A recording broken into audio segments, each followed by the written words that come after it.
Hello. We shall see here how AC is converted to DC by a item called bridge rectifier, or using 4 diodes in the bridge configuration being fed from the supply. In the supply we connect to the bridge configuration anode cathode points one side, the other side of anode cathode is given to the bridge rectifier, and the cathode is connected to ultimately a filter capacitor.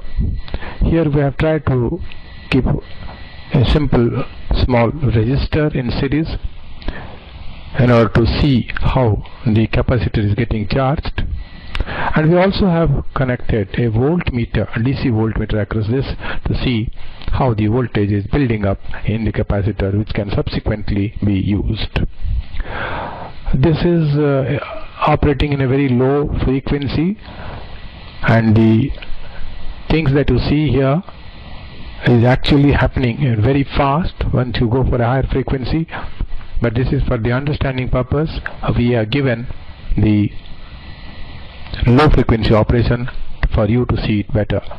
Now if I simulate this, you see this capacitor is now starting charged, voltage is building up, and current is, you see, in only one direction. AC is in both directions, this way and this way, whereas DC is in only one direction, and the voltage slowly goes up, building, and after the voltage builds up to a level, the charging of the capacitor will stop if no load is connected. We will first see how the charging of the capacitor is taking place, and after the input voltage which is supplied at the AC end reaches to a level that the capacitor is going to be fully charged, and these are normally electrolytic capacitors.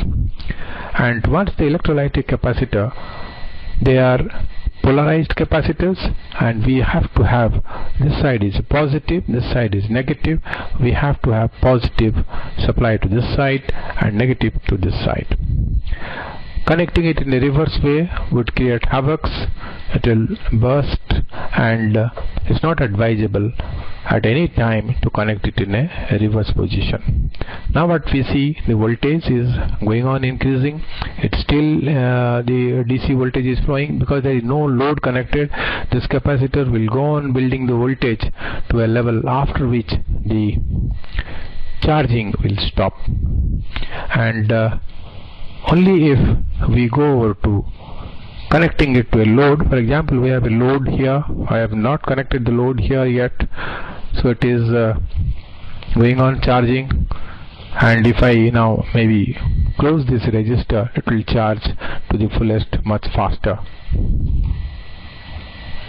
See, now the voltage is charged to about 10.6, 10.7, and finally it will go to a voltage which is sent by the input AC. The input AC is roughly, we can connect a ammeter at the input AC, or we can see what is the input AC, and this voltage is going on. Finally it has reached at a level of about 10.7 volts. And in this process, if we start drawing the power, supposing this is a practical situation where there is no resistor here, the filtered, the pulsating DC is given to the capacitor, and then the capacitor ultimately is getting fully charged. And at this juncture, if I switch on the load, see what is happening. The voltage is falling and charging is falling, and the charging is taking place, and then the falling is taking place because of the the power being drawn from the capacitor. So this is what actually happens. And if supposing the load is of very high resistance, that means the current is very low. For example, if I change, now if I stop this, and if I change the value of this load to a little higher value, now supposing this was only a 10.5 ohms resistor, now I make it a, say, a 10K register.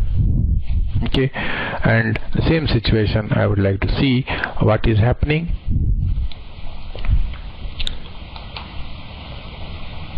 See, discharging takes place. The voltage is roughly maintained at 10.6 volts and the current drawn is 1.5 milliamperes. This we would like to see, and we can see how the load is behaving, and we can see the operation in the CRO. If we go for a CRO, if I connect the CRO here, we go to this and give it a CRO connection. CRO is at A we have given, and then if we connect this and we go on switching on this, and we find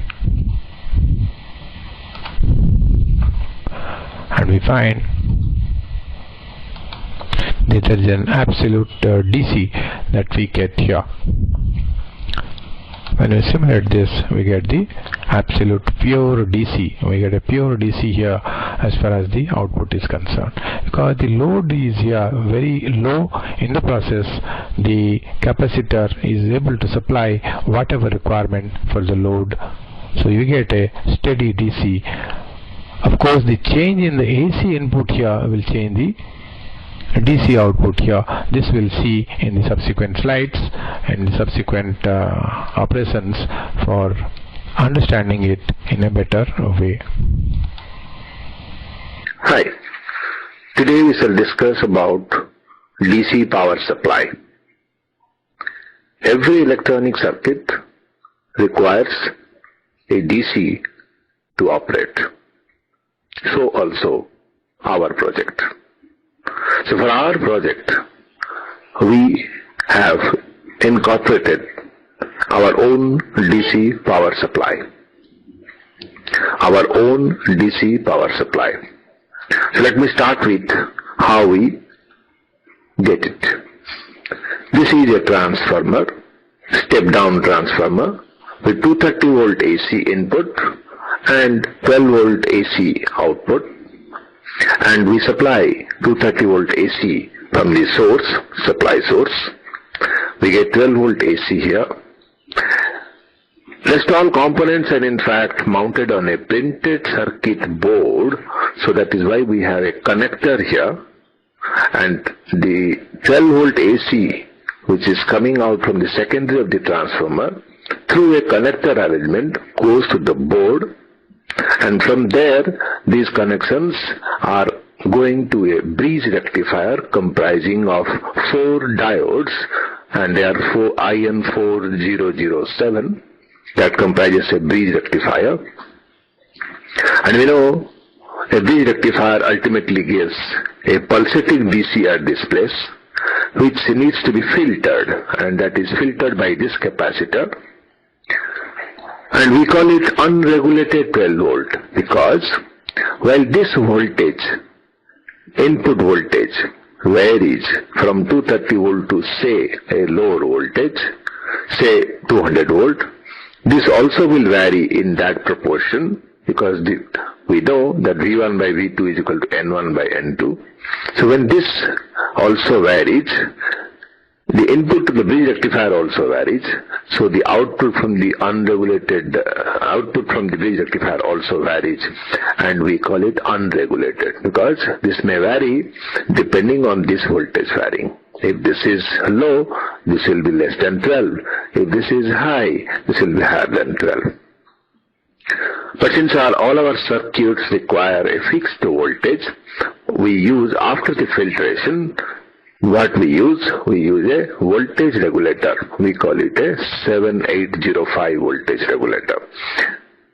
The 5 means it's a 5 volt regulator. Sometimes we use 7806, 7812, 7808. Accordingly, the voltages are fixed for that.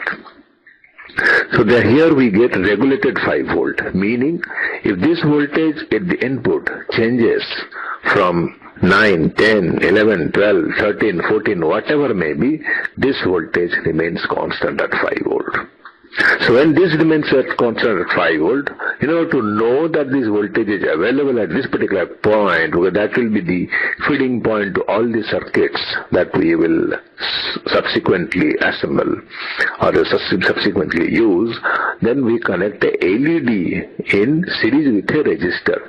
Every LED is a diode, so this resistance is a must to be used in series with this. Anode goes to positive and cathode goes to negative.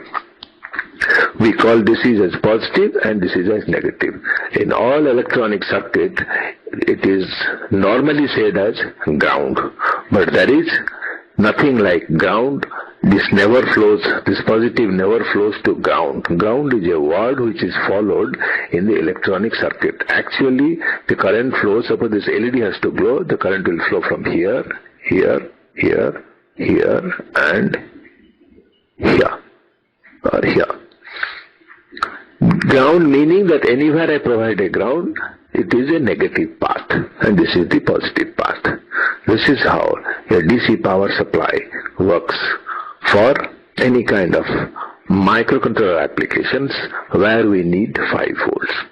There are also requirements in a circuit, unregulated voltage. So if at all we require a 12 volt for driving some other equipment like some other components like a relay or a motor, we will take the supply from this place.